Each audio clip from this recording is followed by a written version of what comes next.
भाइयों और बहनों, आज मैं कोई कविता सुनाने नहीं आया हूँ। आज मैं एक पहाड़ की गवाही पढ़ने आया, एक माँ का बयान और एक आने वाले कल की चेतावनी। यह जो शब्द हैं ये कागज से नहीं निकले, ये उस धरती से आए हैं जिसे हम रोज देखते हैं और रोज भूल जाते हैं। यह रचना किसी दल के खिलाफ नहीं है, किसी विचारधारा के खिलाफ नहीं है, किसी व्यक्ति के भी पक्ष में नहीं है। यह है जीवन के पक्ष में। अगर सुनते हुए दिल भारी हो जाए ना, तो समझ लेना कविता सही जगह लगी। अब मैं अरावली की बात आप सभी के सामने रखता हूँ। अरावली उठी, ना राजा के आदेश से, ना सत्ता की मर्जी से, धरती की कोख से अपने आप। डूंगर उठे, पत्थर बोले, मिट्टी ने सांस ली। अरावली कोई पहाड़ नहीं था, वह धरती की हड्डी थी, जिस पर मौसम टिका, जिस पर समय रुका। राजस्थानी की बोली में कहे तो डूंगर खड़ो रहो तो धरती बची। अरावली खड़ी रही तो मरु को मर्यादा मिली, रेत को हद मिली, हवा को ठहराव मिला। भाग 2 में है कि अरावली और जीवन, पानी, जंगल, आंधी। अरब सागर की पवन जब उछलती कूदती आती है तो अरावली कहती है, ओ पवन थम जा, ओ पवन थम जा। पवन थमती है, पसीजती है और बरस जाती है। बनास जागती है, चंबल चलती है, साबरमती जवान होके निकल पलती है और लूनी जवान हो जाती है रेत के अंदर भी। खेती फली, बीज फूटा और किसान बोला डूंगर है तो पानी है। अरावली की गोद में आदिवासी बसे, मीणा बसे, गरासिया बसे, शहरिया पले, ढाणियां बसी, ओरण जगी, पेड़ देव बन गए। राजस्थानी कहावत बनी, जंगल रहो तो जन रहो। अरावली सिर्फ जंगल नहीं था, वह आदमी और धरती का समझौता थी। भाग 3, इतिहास, बलिदान और स्वाभिमान। इसी अरावली में अमृता देवी खड़ी थी, पेड़ों से लिपटकर बोली, सर कटे तो कट जावे पर बन ना कटे। और सर कट गया पर बन अमर हो गया। इसी अरावली की घाटियों में महाराणा प्रताप भटके, भूखे रहे पर झुके नहीं। अकबर को कई बार उन्होंने खुद ने झुकाया था। अरावली भी देख कर मुस्कुराती थी, वाह रे प्रताप, वाह रे प्रताप, वाह वाह। वो रजपूती शान बन के उछला था और आज भी पूजा जाता है। घास की रोटी खाई थी पर आत्मा नहीं बेची। अरावली ने पीठ नहीं दिखाई, इसीलिए इतिहास आज भी सीना ताने खड़ा है। रजपूताना की नशों में जो गर्म लहू है वह इसी डूंगर की देन है। भाग 4, वर्तमान, नाप, खनन और मौन। लेकिन फिर समय बदला। अब पहाड़ से पूछा नहीं जाता, अब पहाड़ नापा जाता है। कागज बोलता है 100 मीटर। धरती चुप है, क्योंकि धरती की भाषा फाइल नहीं समझती ना। ड्रिल घुसी है, ब्लास्ट हुआ है, डूंगर की देह फटी, पत्थर गिरे पर आवाज केवल ढांडी तक पहुंची। शेरों ने तो ना सीमेंट देखा है ना, बस उन्होंने धूल नहीं देखी। उन्होंने अरावलियों की फोटोओं में और चित्रों में सिर्फ सुंदरता देखी है, लेकिन उन्होंने कटते हुए पेड़ नहीं देखे। लेकिन फिर भी नेता बोले विकास है और पूंजी बोली निवेश है। और धरती ने पूछा और मैं, उसका जवाब कौन दे? ना किसी चैनल पर उसका जवाब आ जा। दान दिए गए, मंदिर सजे, पर कटे जंगल की कोई आरती नहीं उतारी गई। लाके कुल्हाड़ी से बस काट दिया गया।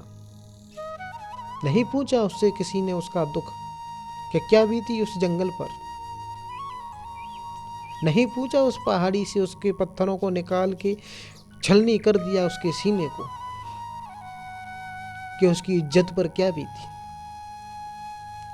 नहीं पूछा किसी ने उस अरावली में खड़े हुए रूखों से जिनकी जड़ों को निकाल करके बुलडोजर से दबोच दिया गया।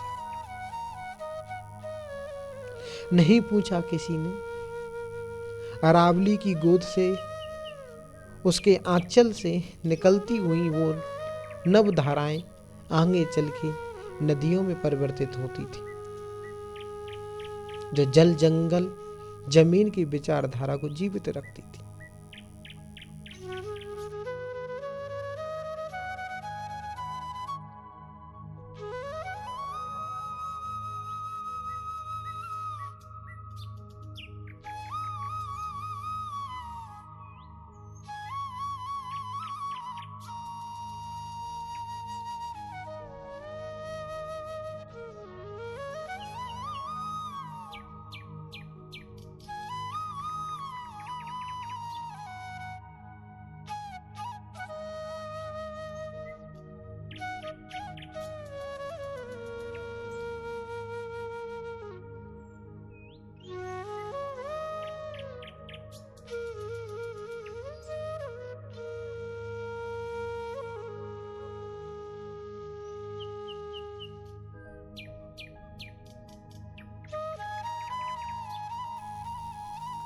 भाग 5।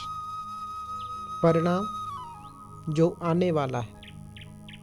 अरावली कटेगी तो रेत चलेगी, पश्चिम से पूरब, पूरब से उत्तर। जयपुर प्यासा होगा, खेती रुटेगी, पूर्वी राजस्थान बिड़ खेती के रहेगा।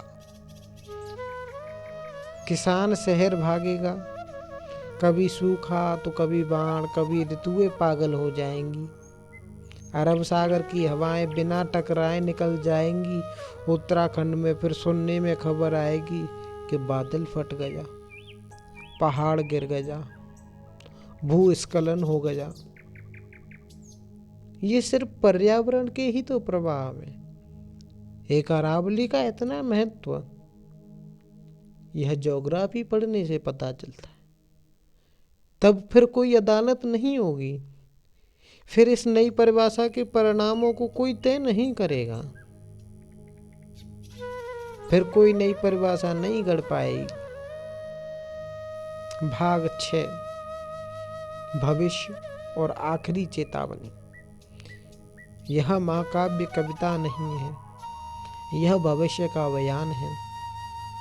अरावली बची तो संतुलन बचेगा, अरावली कटी तो सभ्यता नंगी हो जाएंगी। डूंगर मत काटो, ओरण मत उजाड़ो, माँ को मत बेचो। राजस्थान अकेला नहीं गिरेगा, पूरा भारत हिलेगा, अंदर तक हिलेगा। क्योंकि जब धरती प्रकृति सब चुकाती है तो वह धर्म, राज्य, पार्टी कुछ नहीं देखती। डूंगर बचाओ, धरती बचाओ, क्योंकि धरती बची तो इंसान बचे, और इंसान बचे तो आगे की पीढ़ी बची। अंत में मैं सिर्फ इतना ही कहना चाहूँगा, मेरे भाइयों और बहनों, यह कविता तो यहीं समाप्त होती है। यह तभी पूरी मानी जाएगी जब हम सवाल पूछेंगे, जब हम चुप नहीं रहेंगे, जब हम कहेंगे पहाड़ सिर्फ पत्थर नहीं होता, वह भविष्य भी होता है। अगर आज हमारे भीतर हमने अरावली को खो दिया तो बाहर भी अरावली देखने को नहीं मिलेगी।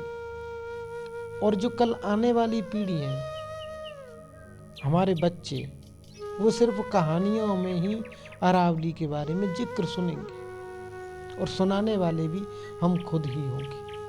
तो मैं आपसे तालियां नहीं मांगता, मैं आपसे स्मृतियाँ मांगता हूँ। इस कविता को याद रखिए और जब कहीं डूंगर कटे, पेड़ कटे, तो यह पंक्तियाँ आपके भीतर बोल उठे, क्योंकि धरती बचेगी तो ही हम बचेंगे। धन्यवाद।